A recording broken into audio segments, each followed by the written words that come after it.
Hi guys, thanks a lot for joining me today. This is going to be a review on the newest palette from Urban Decay. It is the Naked Honey. It's a 12 color eyeshadow palette, going to cost you, I believe, $49. So pretty on par with the style and pricing of your usual Naked palettes, but this follows a very distinct, very specific color scheme. If you're a fan of gold, keep watching, keep listening. It's a very focused palette, and I think there are pros and cons to that, which I'll get into in this video. We're going to talk about the quality of the colors, variety of the looks. I'll give you a tutorial on this look. We're also really going to focus in on this brush that's provided, because my entire eye look was only created using this brush, and that's something pretty unusual for palettes that have included brushes, and I think it's a pretty special thing. Whoever designed this, whoever chose this particular style of double-ended brush to go in here, pretty brilliant because it's working for me. But to start things off, let's talk about the packaging here. I felt like when they did the Naked Reloaded palette, everything was kind of pared down. It was a little bit thinner palette, just didn't have a real bulky feel to it by any means. Here, I think they really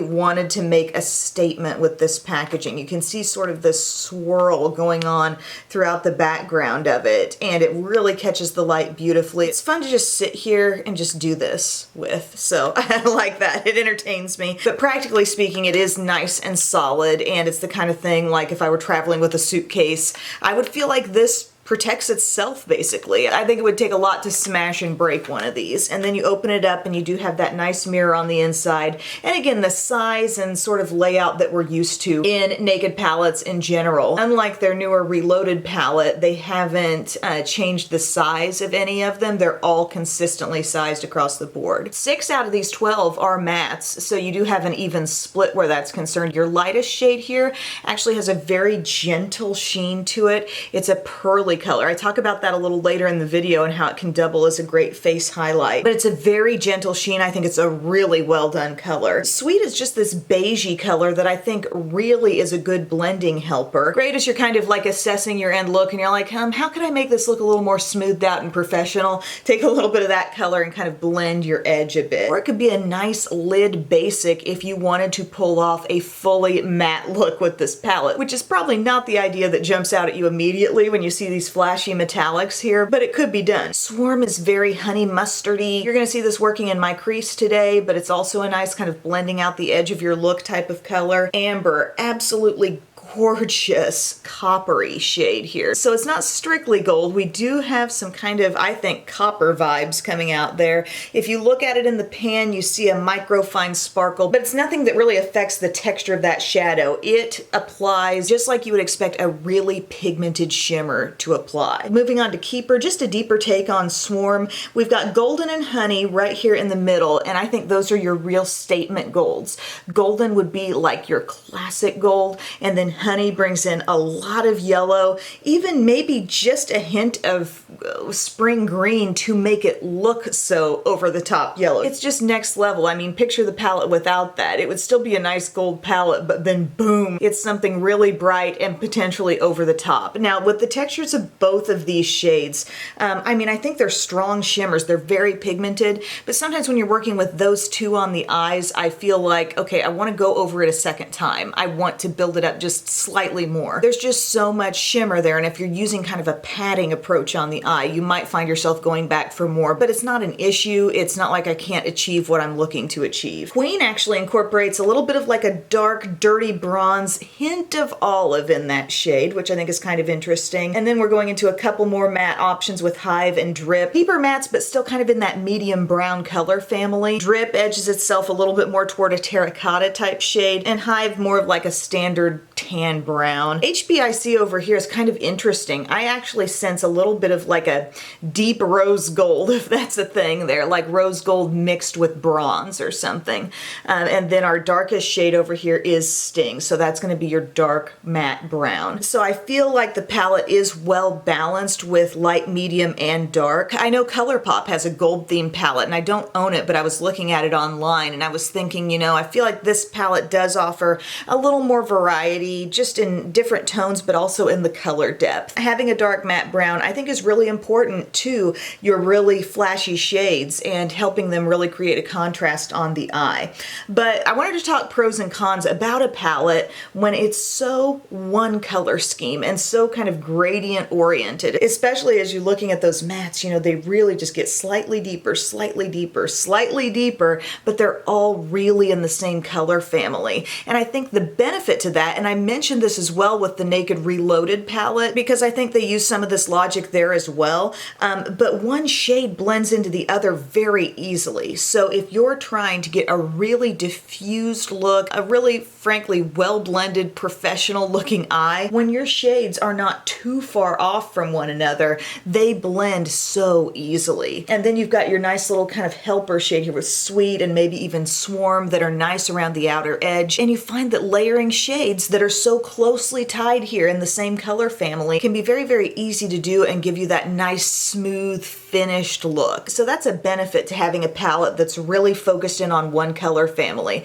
The drawback might be that it's not enough variety for some people. So some might look at this and say, well, $49 for basically browns and golds, and you're not switching it up with any fun variety pops of color. To some, it might be boring. You might feel like a lot of the looks tend to come out looking the same. And I understand that, because your dark shade here, it's not like they threw in a handful of dark, different jewel tones, you know, to play off of the golds.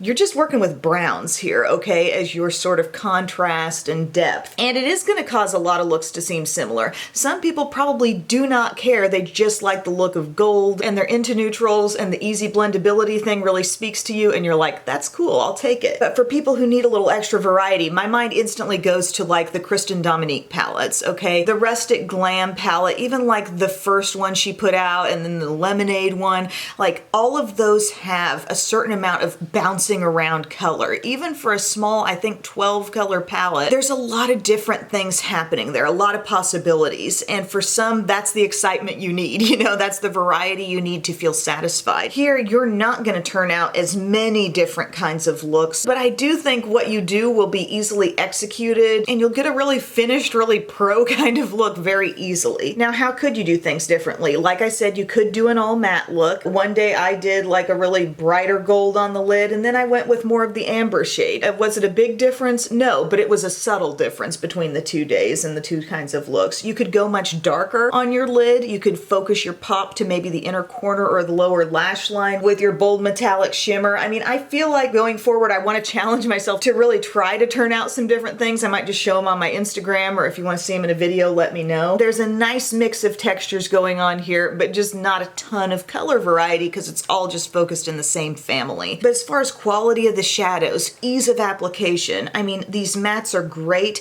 The shimmers are great as well. I mean, I love that they put Flyby in there for something different. You know, they kept it soft there and they're like, okay, this color is going to be its own animal and it's not going to compete with the likes of Amber, Golden, and Honey, you know? I find that interesting. I do think you can bypass gold altogether if you know, don't incorporate that. Look at just this end of the palette as I kind of cover the rest of that up. You know, would that not be a very wearable everyday look? Look more toward the lighter end of the spectrum and how those shades could come together too. So you don't have to have bold metallic gold in every look, but I do think everything's pretty easy to work with and pretty much what you see is what you get. Now let's talk about the brush, which really, really impressed me. What we've got on one end is a fluffy kind of Sigma E25-esque type of shape here, which is something I reach for a ton to just get shadow going in my crease or even for some blending. So you're going to see that it's pinched in a little bit at the ferrule, which is giving that brush just a little bit of width, but also not too much like big out there fluffy size. That pinch keeps it somewhat controlled, and that's why I love taking it to the crease area. And just size-wise, it's really similar to my E25, maybe slightly more dense, but very soft and really gets the job done in the same way. And then the other side here is our little chonk. It's just our little short brush. I turn it sideways and you can see it's got some thickness to it, which I like. I like that they didn't make it too flat because now it has versatility. It's flat enough to be able to pack shadow on your lid and get that kind of intensity, but it's also got enough thickness to where you can work it and wedge it into your crease or your outer corner and feel like, okay, I've got some some control here. I'm laying down some color, and then I can go back with my fluffier side and get a blend. And let's not forget, it's also a nice little smudger brush for the lower lash line too. So it's the brush that's literally doing it all. I did my entire look with it, didn't reach for one of my usual brushes, and it was not like it was a special challenge or a struggle or anything. It worked great. So I think there's really something to be said for that, because I'm not sure I've ever had a palette with an included brush that was able to actually execute the whole look. There have been some Anastasia palettes over the years that have had a good brush in them, but it was more of like a supplement. It still wasn't everything I needed. Not quite enough for blending, but it's always nice quality. But that would be the closest thing in terms of an included brush that I've really loved. This is the best. So think about it. If this is a gift for somebody and maybe they're not that into makeup and maybe they're like, okay, you've gifted me an eyeshadow palette. Now how many other things do I need to buy to make this work? It's kind of cool because the brush is in there and it literally can do the whole look. You can just say, hey, there's this chick on YouTube I watch, her name's Emily. She can get a little long-winded and rambly at times, but overall she'll give you some good info on that palette and she'll show you how to use the brush, which is what we're gonna get into right now. So I just wanted to take you through a little tutorial using the palette. What's on my face already? Well, I've got the L'Oreal True Match Lumi. It's funny, in the last video I was just talking about, oh, I want to pick that up again and try it and compare it to the Infallible. And I happened to need a quick trip to Walmart yesterday for some carpet cleaners, so I rounded this up and I got it in the shade Neutral N1/2. It seemed like a pretty good match. Seemed like identical in consistency, finish, coverage level on the skin, so I don't know. We'll see if it wears any differently than the Infallible, because I do feel like that one has pretty good staying power. And then elsewhere on my face, I've got on this whole Cheekleaders Mini Bronze Squad palette from Benefit. So that's got the Gold Rush blush, the Cookie highlight, and the Hoola bronzer. And then for lips, I kind of love this tone paired with the goldeny eye look. Like kind of a deep, rusty, dusty red, and that is my Nude Sticks here. The lip gloss, or the lip glossé as it's called, in Nude 08. I love this. It feels so cooling and refreshing. I also put on my Milani eyeshadow primer, and then we're gonna go to the Honey palette. And I'm gonna start with the fluffier side of this brush, and let's see, where do we want to start it out? I think I'll go to Swarm right here, which is kind of our lightest matte option for the crease. And I'm gonna just start kind of buffing that in. It definitely gives me those honey mustard vibes. I'm seeing that kind of color creeping into other palettes, other color schemes, but it's fun to have it here. And in some other looks I've done, I've really liked bringing in that shade kind of just on the border of the entire look. But this brush is performing a lot like my Sigma E25. Just the density of it, the shape of it, the way it kind of fits my crease area, it feels very comfortable to me because that's the kind of brush I use all the time. And the ability to kind of build up slowly, use this gradient effect that they're giving you here, can make a really nicely blended look with low effort. So I can go a little bit deeper. I think I'm going to go into this color called Hive now. So that's this shade right here. Kind of a classic medium brown, and as you can see, I can easily layer that up a little bit, get a little more depth in the crease, but it blends so easily based on what I've just put there. Again, that's the shade called Hive. And then I'm gonna take this brush, and this is how I sometimes quickly like clean off a brush between colors. I will just run it on my hand a little bit and kind of do that until I feel like nothing else is coming off. And then essentially I've got a cleaned off brush, and I can just use that now to blend over my edge without feeling like I'm adding any extra color. So this is a good kind of blending type brush too. And then I love this shade called Flyby, because it does give you a little sheen, but kind of in the gentlest way possible. It really doesn't compete with your more flashy golds in this palette. Then I think I'm gonna go to my smaller end of this brush, and I'm gonna go to this shade called HBIC right here. Just kind of a slightly deeper bronze than I've played with before from this palette. Gosh, this would be a real easy one shadow look shade too. Just all up in the crease, all over the lid. But that has a pretty kind of shine that it picks up when you pack it on. Then I'm gonna go to Golden, which is what I see as the most like classic gold in this palette. And I'm gonna pat that kind of, see where I'm putting it? It's not quite center of the lid, but it's edging toward my inner corner. It's kind of like you thought I was going gold with the first shade that I started laying down on my lid, but then you see this and you're like, oh, okay. And then I just kind of cleaned off my brush a little bit. And same brush, I'm going into Honey, which is the really like kind of next level bright gold. And I'm gonna pop that around the inner corner. I haven't really tried that with one of these shades yet. And I think part of how you can get away with just that quick little brush clean off, you know, everything's in the same color family. So assuming you get the bulk of whatever remaining color off of there, it's not really gonna affect or have a negative effect on whatever the next shade is you pick up. Okay, that's kind of nice and bright. I might even go into Flyby and add a little bit of that on top of it too, just to brighten even more. And then I want to bring Sting into the mix because this is as deep and matte as it gets, this brown down here. So I'm using the smaller end of the brush, and I will add that to my outer corner here. And I'm just patting it on. I really haven't felt too much like any of these shades need a whole lot of special attention or like special tricks.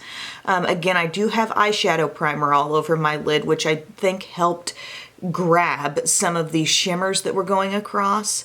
And sometimes, like the times I've used Golden and Honey, your two kind of statement golds in this palette, sometimes I feel a little bit of a need to build them up slightly. Obviously, as you can see, they're very pigmented and that didn't take a lot of effort, but sometimes with just the first swipe, it's not quite enough and there can be just a hint of flake to them. But continuing to dab in there, and then this brush just has a little bit of chunkiness, you know, the smaller end.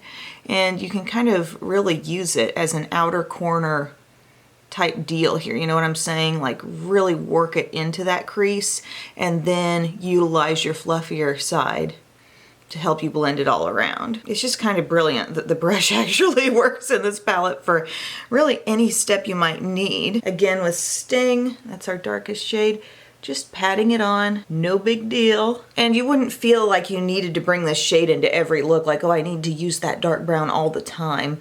But it does provide a nice little bit of contrast, and I think, you know, side by side with the brighter golds, it makes things, it shows them off better. So I'm glad they gave us something that's deep enough to do that in this palette. Also, the shade Queen has some depth in it too, and it's kind of olivey, but because of the amount of shimmer, it doesn't have quite as much contrast as this one's gonna have, being matte. So again, we pat, we wedge, it's very easy, and then we flip. I know you're waiting for me to say it, the old pat, wedge, and flip. And then I'm kind of looking at that upper part of the eye and thinking, what else can I do? What else do I want? Kind of coming up around the border. I think I'll take a little more Swarm. That was our first shade that we took to the crease. And it did kind of lay the foundation. I thought it helped darker shades more seamlessly blend there as well, but I'm going to reinforce that a little bit. Just real light and easy, barely any on the brush. Just letting that come right up over the border of our look. And then sort of the last multi-purpose function of this brush, take your small end and make sure you're kind of dipping it directly down in, like not going off the side taper of the bristles, but straight down into a color. I'm using Sting again, our matte brown, and it's a fantastic smoky kind of smudger brush for the lower lash line. So I'm just using Sting. I'm basically getting a little on there, kind of tapping off the excess and then stamping it right here on the outer corner. It was a super easy way to get some definition there. And then I'm thinking about maybe choosing a different shade to go more inward with. Like, let's do Amber. Amber is so pretty. It's one of my favorite shades. It's very coppery. You're not going to see its fullest effect, you know, as I just put it in this small area, but maybe you can still tell that it's kind of reflective in a different way. All right, so there we go. I think I'm going to just finish off this look with a little liner and some mascara. I've got a set of lashes that I really want to put on there. These Salon Perfect Brittany Bear lashes, and the shade is called, the style is called Exotic, and it looks like they've got some beautiful kind of fluffy length to them. So I'll be back. Finished eye look here. I feel like those lashes are to die for. I love them. If you're into lashes and you like kind of a dramatic yet kind of fluffy lash that's not too dense, these are beautiful. The one extra thing I did do, I added a little highlight, and I used the shade called Flyby. Gorgeous highlight. Not really over the top. I already had Cookie on from the Benefit palette, which is pretty intense. So I'm definitely going to use this on a day as well when I'm not already wearing highlight. But just the nature of that color is really pretty. It's kind of a gentle sheen. Very pearly. I like that. I had used a light liner in the lower inner rim. Maybe you can sort of detect that. And under the lashes, just a little black liner. Didn't wing it out or anything, but that is just what I did. All right, everybody. I guess it's time to wrap things up on the Urban Decay Naked Honey. Personal opinion here, I like this palette. I actually think it's beautiful. I think there's some beautifully done textures, some very smart decisions made in terms of light, medium, and dark, a good balance between everything, the kinds of shades that I think like look good on my eyes, look good with my skin. To me personally, it's a flattering palette and I enjoy wearing it, and I do think even though it's not loaded with variety because it is so in its own color scheme, there still is some variety to be had here, and I do want to dig even deeper into that as I continue to use it. And I'm not calling this palette my favorite palette in the world, but I do think its golds done really well, and I have been undeniably super thrilled with every look I've turned out with it. That's my personal take, and I think as you're trying to make your own decisions, you know, just think about the variety aspect like I touched on, and the fact that it is so in its own color family, and if you feel like that might bore you a little bit, there are other palettes out there. Like I mentioned, the Kristen Dominique ones are really good about packing a decent amount of variety into a 12 shade palette. So just something to consider. I think it looks really good when you're wearing leopard. Thank you for your time, everyone. If you've got any questions that I forgot to cover, let me know down in the comments section, and I will see you very soon. Bye.